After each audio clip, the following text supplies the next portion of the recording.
Hello garden loves, it's been a while. So we are at the end of January, the longest month ever known to man, and we are starting to get lighter evenings, which is just amazing because I can get a bit of work done in the day and then come out into my own garden, which is in desperate need of attention.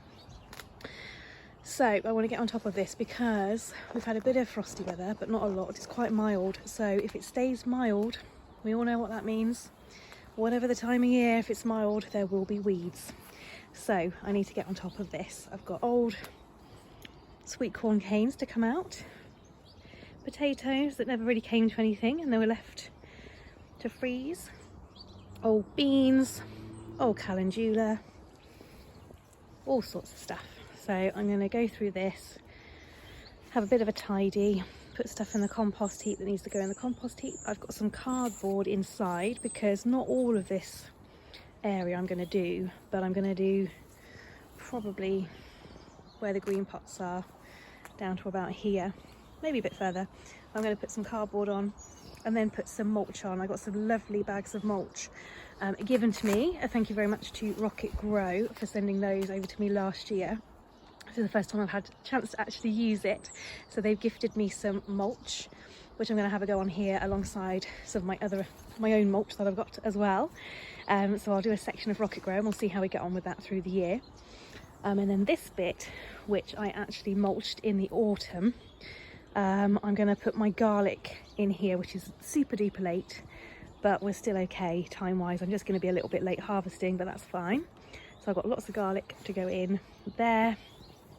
This has been mulched in the autumn around what was in there. So there were tomatoes in there, peas in there and things. So it's sort of half mulched but needs a bit of a top up. So yes, so I think I might have a quick tidy up for the last 40 minutes, hour, hopefully, worth of daylight, and see where we go. And I've got an old grow bag, so that I just tip all my old grow bags in. If they're not covered in weeds or had blight or whatever, I just tip them in as a mulch basically to go back into the ground so they don't get wasted. So that will be going in there as well. But yeah, let's see how much we can do this afternoon. And actually I'm really glad that the weeds haven't come through too much yet, so it's a little bit easier hopefully to sort through this lot. I've got a bit of a bramble going on there, which I don't mind because we actually like the blackberries for us and the birds, but it's just keeping it to the one side, and it has taken over a bit, and I'm just concerned because there used to be a bramble patch here before we did all this work, and this one's obviously made its way through again. But yeah, I don't want it to go too mad, so it's just keeping it maintained so that we can still benefit and the wildlife can still benefit, but without it overtaking my lovely raised bed area. Right, let's get on with some work.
So I've just, as you've seen, tipped the grow bag that was left over, absolutely full of lovely worms. Now it's quite mild today. I'm not gonna dig it in with my little fork. I have been just tickling the surface of the soil to break it up and prevent any weed seeds or roots that are in there, just to sort of discourage them from coming up on the surface. But there's a lot of worms actually in here that are close to the surface because it is quite mild today, the end of January. So I'm not digging deep, and I'm not going to dig this in. I'm just going to let it soak in. There's one there, look, can you see? And there. So they're doing their magic in that grow bag, so I've tipped them out. I'm not worried, it's nice and mild, and they're going to find their way down, and hopefully they'll drag some of this lovely leftover grow bag compost down with them, and that just acting as a mulch already on its own. So I haven't done cardboard on this bit because this was the start of sort of where I mulched last autumn. It will need another, you see how low that's got, so it's going to need another good mulch of compost or something, or just normal mulch really. But yeah, so I'm not going to dig it in because there's lots of lovely worms that are doing their magic, and they'll go straight back in to the soil and yeah, hopefully continue breaking it up. And I'm really happy to find them in here that I've just cleared as well, because okay, they're close to the surface, it's mild. When it's not mild, they tend to go further down, which does make it easier if you are a digging gardener. So I just don't want to disturb them too much today. But I can see the soil, how it's sort of got this crumbly texture. To me, that tells me the worms have been making their way through this soil, breaking it up for me, doing the hard work, because this soil came out of another area of the garden that we changed now 2 years ago this season, and it was quite sandy and claggy and a bit clayey. So I keep having to add stuff to it. Stuff's not growing brilliantly well, so I've got to mulch it this year for sure. I didn't do it last year and I really suffered for it. But the texture of this soil, though it's still a bit claggy, I can see that the worms, which I've already found just on the surface in this area, quite a few, they are working their way through it beautifully. So that's great. Ideally, I want to do a proper dig if I can, but if it stays mild I won't be able to, because I don't want to disturb too much of the soil and the level of the worms that they're in. But I wanted to, because the other issue I had last year was ants were just in this whole thing, and they were carrying seeds off, and it really affected germination rates, along with all the other usual issues you get in the garden. And there's not a lot you can really do for ants. You could put salt down and whatever, but it doesn't really work, and it's not really sustainable. Other than disturbing the soil is the ideal, to put them off from making their home basically is the best way. So ideally I want to give this a proper dig over before the season starts, but if the worms are staying close to the surface, because I don't double dig or anything like that, if I'm digging it's just literally the first foot of the soil, which is enough to get the soil broken up, prevent ants from sort of setting in, and also to dig in any mulch that's been settling over a couple of months before we start off. So for me it's not no dig, but it's also not a full dig. But I have to just be a bit careful because I don't want to disturb the worms that are working really hard on this soil at the moment. So, oh, there's another one in the background, can you see it? There's loads of them actually, if you look closely. Yeah, so I don't want to disturb them today. Anyway, so we'll see, we'll come to that later on. And if I can't do what I call my proper dig, I might have to think about something else for the ants. So if anyone's got suggestions, natural as possible and not, bad for other wildlife, let me know in the comments below. Otherwise I think I'll have to resort to all sorts of magical natural things if I can to prevent them carrying my seeds off again this year.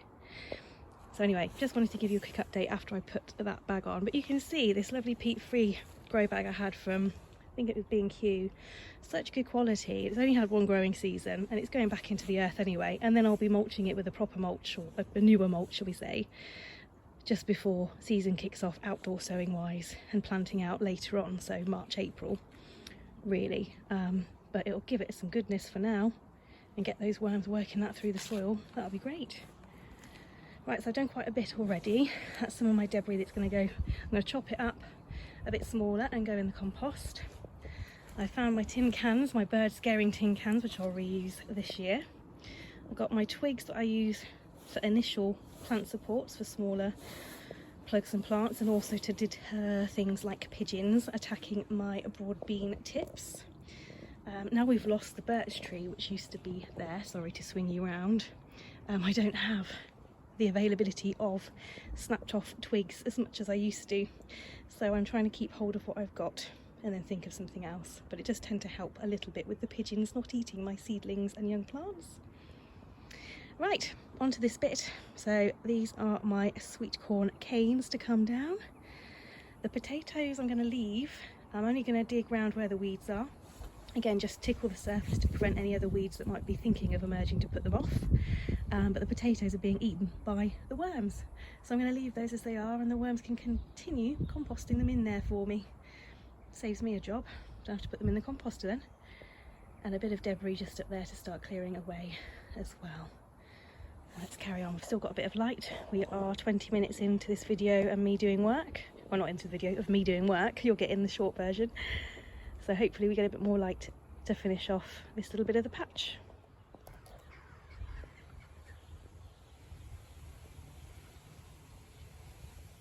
I'm just going to quickly show you this because I am losing light. I just wanted to show you what I did just before the weekend on Friday. I got a cheeky hour in after doing admin and stuff inside, which I'm really glad about. I'm not sure if I've got before I can show you. If I've got a before, I will show you.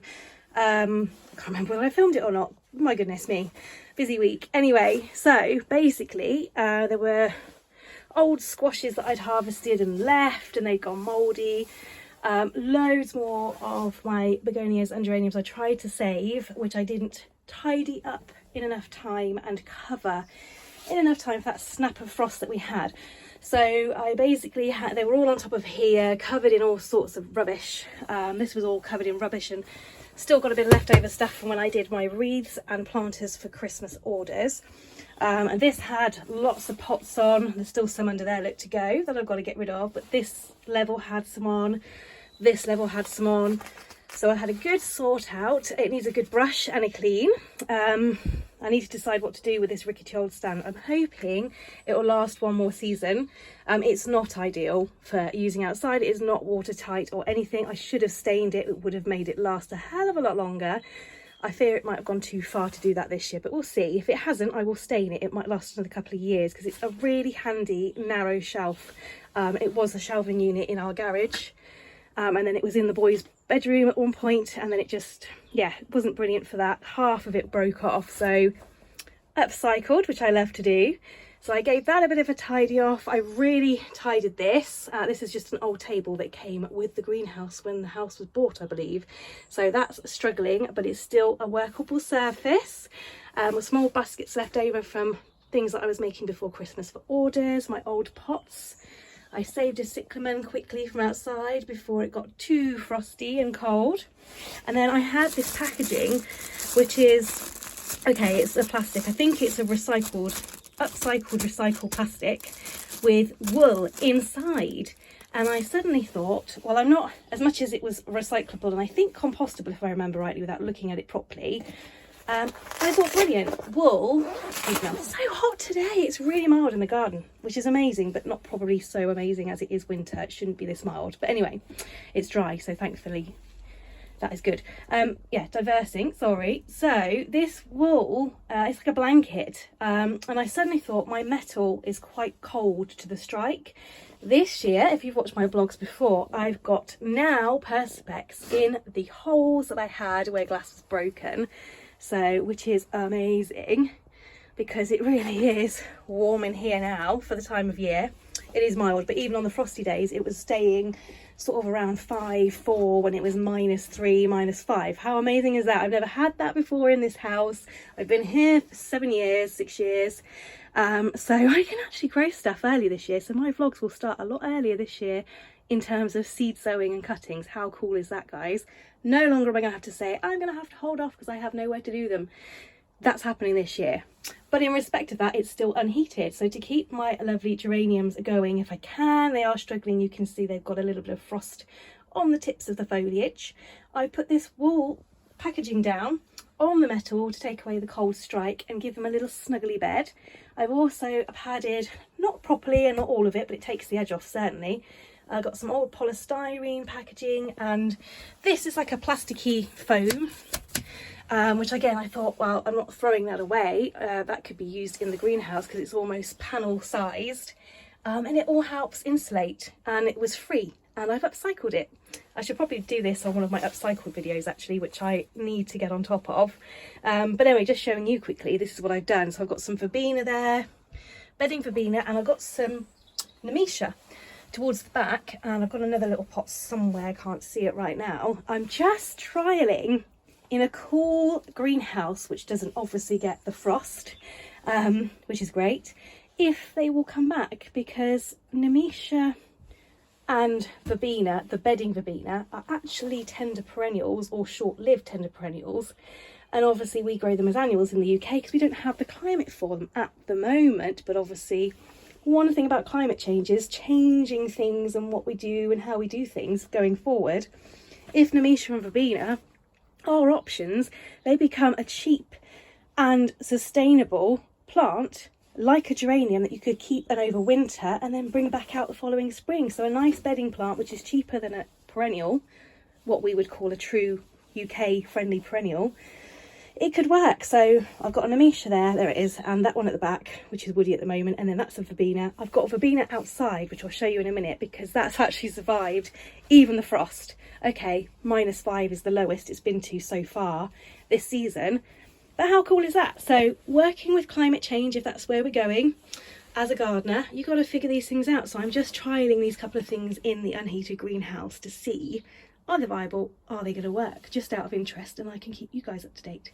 So that's what I did. Quick tidy.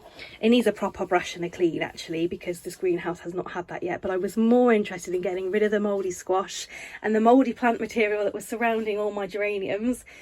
And getting a bit of padding in around them, because that was my priority on Friday. I only had an hour, so that's all I had, but I think I did well to clear it off. So yeah, brushing is to come. I've got a brand new cleaner for the greenhouse, which I actually saw on a segment that David Donovan did on the Alan Titchmarsh I Love Your Weekend show. I will show it you, and I will pop the link in when I do it, not on this video, but maybe in a couple of vlogs time when I come to wash my windows. I'll show you, because it looked really good. It's not the same one they had, but it's literally it's similar. It's very similar. So I'm looking forward to using my little tool to get rid of the algae and give the greenhouse a proper wash, now that I can do proper growing, because I have no holes in it. How cool is that? Amazing. So that's my biggest prop. I've given that a quick sweep out, needs a wipe with a bit of soapy water, and that will be the first one I start to use in a few days' time, because we're heading into February, and that means no less sweet pea sowing. I cannot wait. So excited. I don't tend to sow anything in January. If I have the inclination, I might do winter leaves. I was going to, didn't have time this year. So honestly, can't wait for February, because I don't like to sow things early with or without having glass and cover in the greenhouse, because for me, I like to stick to as close to season as possible for the plant, and I think the warmer it is outside, the better it is for your seedlings. So if you do, I can't think of an example right now, but if you sow seeds of an annual plant, that would take a 6 to 8 week turnaround from sowing, germination to potting on, and then another 4 weeks to planting out. If you go too early and you haven't got space indoors, where do you put them is my question, without them moulding off, having issues with them getting leggy, because they should be outside, but the outside is not ready. Climate change, as I just mentioned, we are milder, so you can get away with earlier sowings, and it will become something that happens in the future, I'm sure. That we can sow things earlier and plant them out earlier. But my only caution is I'm never going to stop anyone from doing anything, try anything. I'm always, look at me, I'm doing an experiment right now with Nemesia and verbena, which looks half dead. I'm doing that, and I have no problem with anybody sowing things too early. All I would ever say is just prepare yourself. Have you got somewhere to put it when it's ready to pot on? And have you got somewhere to put it where it's going to have to be indoors, under glass or heated glass, depending on the weather, until outside is ready for your plant to survive and thrive? Because it's a lot of, it's good, we all do it because we like gardening, right? But if you put a lot of work and effort into getting the seeds going and pricking out and planting on, potting on, and then they die off because they can't go outside in the fresh air, and you've got to keep them going inside, it might be too hot, it might be too cold, it might be too damp, all sorts of problems. It does work because lots of people do it, which is why I'm not saying don't do it. I'm just saying prepare yourself in case you haven't got a plan for them when they get to a certain stage, because plants like to be fresh and ready to go out when they are naturally ready to go out, which I think is a fair comment. I know it's open to discussion, so yeah, I have no problem with anyone sowing anything at the time of any time of year, really. If you want to give it a go, by all means. All I'm saying is be prepared. That's my best advice as a gardener. Be prepared. If you've got the space, great. If you've got somewhere to put them in a cold frame whilst you're waiting for the better weather, brilliant. If you can make one, if you haven't thought about it, if you can make a cold frame, or you have an unheated greenhouse, or unheated like mini greenhouse zip up even, where you can keep them and get a bit of fresh air to them in the day on warmer days, brilliant. By all means go for it. But I'm just saying, be prepared. If you are an early sower and you can't wait to get out there or get in your greenhouse or in your kitchen sowing seeds, go for it. Just have a plan. That's all I'm saying. So I'm going quite early in February with my sweet peas, but I've got undercover, and they'll germinate nice and slowly, and sweet peas can generally go out quite soon as well. So yeah, so just have a plan is all I'm saying, really. But please do have a go at growing and sowing anything you like, whenever, within reason. There we go, that's my little speech, which is hopefully helpful for some, and hopefully, you know, a bit of guidance that is helpful. So yeah, that's my plan. I will be doing sweet peas and of course chilies, which I will need heat for, so they will be in the orangery, because they'll be under glass throughout the whole season, or under polytunnel through the whole season anyway. So if you've got that opportunity, chilies 100% get on those in February if you haven't already. And tomatoes, February. You can sow tomatoes in February. They do need a bit of warmth, so a heated greenhouse, conservatory, but just make sure they don't dry out.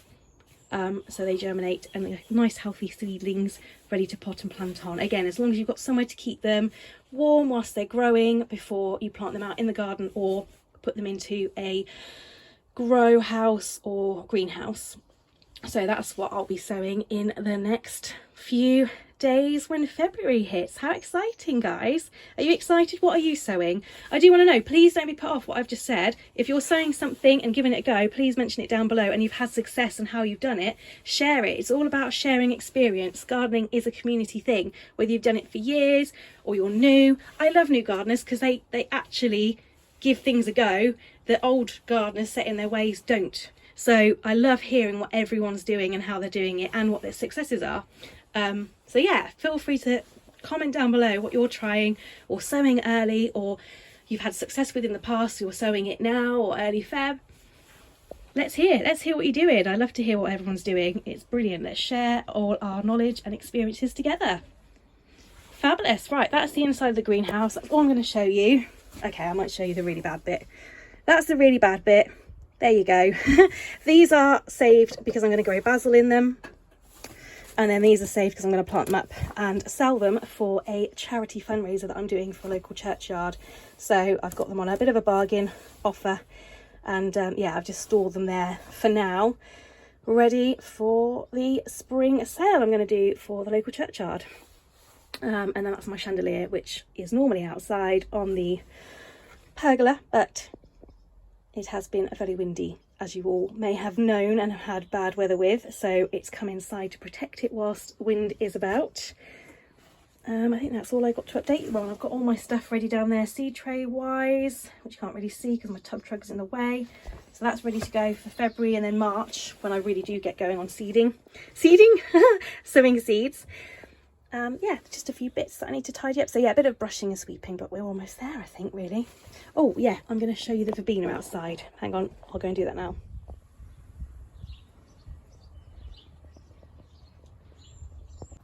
Right, we're losing light, so I'll be as quick as I can. So this is bedding verbena, and I did cut it back initially because it was really leggy. I hadn't taken it out of the pots. It was a bargain tray that I got from one of my growers. A few weeds in there, so it needs a good weed and top dress. But look at the foliage, is still green. We've had -5, actually I think -6 was the lowest we went down to a couple of weeks ago, and it's still green. So this is my other trial outside. Ignore the weeds, it needs a bit of a weed. But yeah, not affected by the -6 frost at all. How amazing is that? Right, I'll give you a long shot of the border here. So I've got this section to do. You can see a nice big bramble coming across the garden there that needs to be maintained very quickly indeed, and lift up a bit. And I've just got a little section of old wood to go, and then I might leave it up to the tile as well for today. But we're doing well considering the light. The light is amazing. Is anybody else happy that we're getting longer days? Because I really love the fact I can go out after doing like admin or whatever work I'm doing in the day and get some time in my own garden whilst it's light. It just makes you feel so much better, doesn't it? Well, just for me personally. Right, let's crack on before it gets dark.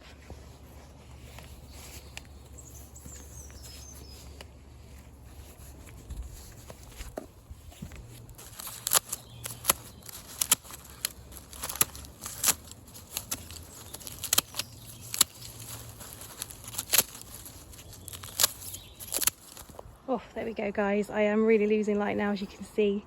But I've got the sweet corn out. I've chopped it up, as you've seen, which I have used. Sorry, come down here. I have a real problem with the mud here. It's a place where it gets the most traffic, so mud is a problem. Last year, I think if you saw my video, if not, I'll link it down below, I used the bits of verbena bonariensis that were left over, but that was in spring, so way after the seeds are gone. The chaffinches love the seeds. I'll put the video, you can see the whole thing. Put that down, it worked really well for a couple of months, and then I put some bark chip down in the autumn, 2 bagfuls to keep on top of it, which has worked so far. But this area is getting muddy again, so because the sweet corn canes are nice and thick, yeah, they work as a nice mulch. So a couple of days of walking on top of those, okay, it doesn't look great, but I've reused them. They'll act as a bit of a barky sort of tough mulch to prevent too much muddiness going on and me slipping over too much. And then of course they're just going to biodegrade, so when they're ready they'll go back into the soil, and then I'll do another proper bark chip later down the line, and I'll probably do verbena again because I've left it to seed for the birds for the late winter and spring. And then when I chop that all down and then chop it into little pieces like I've just done with the sweet corn, that will go down here as well. So I try and add my own chip in a form to save it going to waste, and it doesn't take up my compost bin, and then just top it up with bark as and when, so it saves me money as well, which I think is always quite cool. Another little upcycle recycle tip for you there.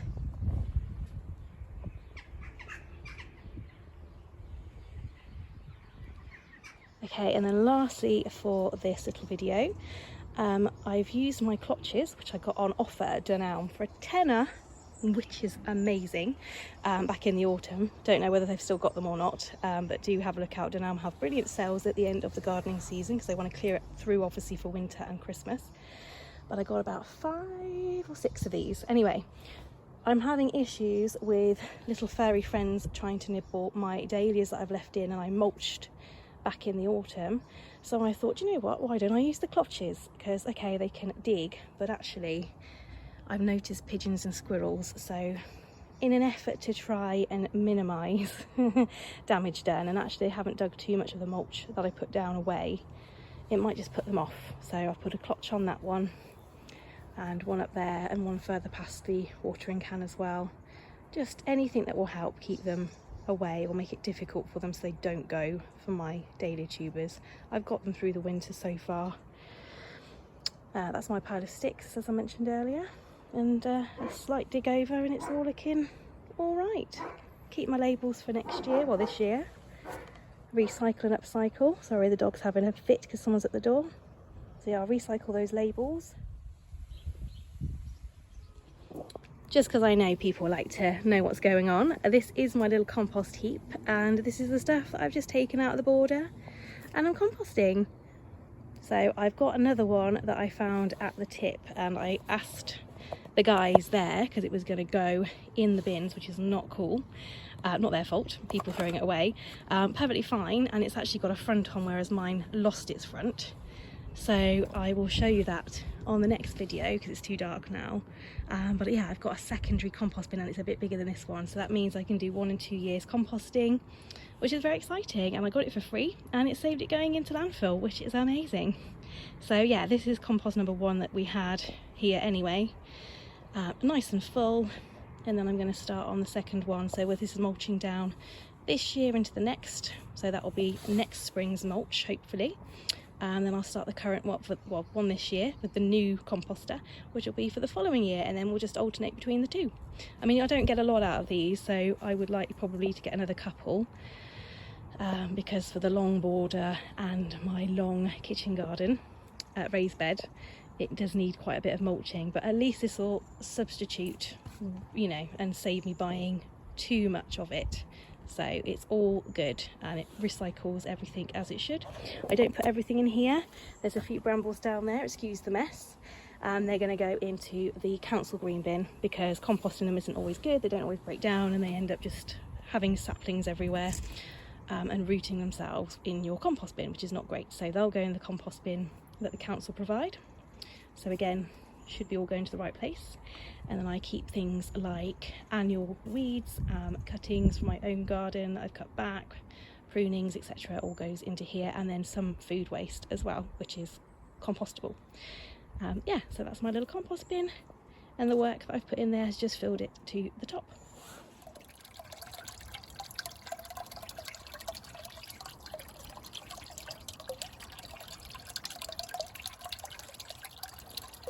I think that's us for today. Now it's getting dark. Thank you so much for watching, guys. Make sure you subscribe to keep up to date with my vlogs and other gardening videos.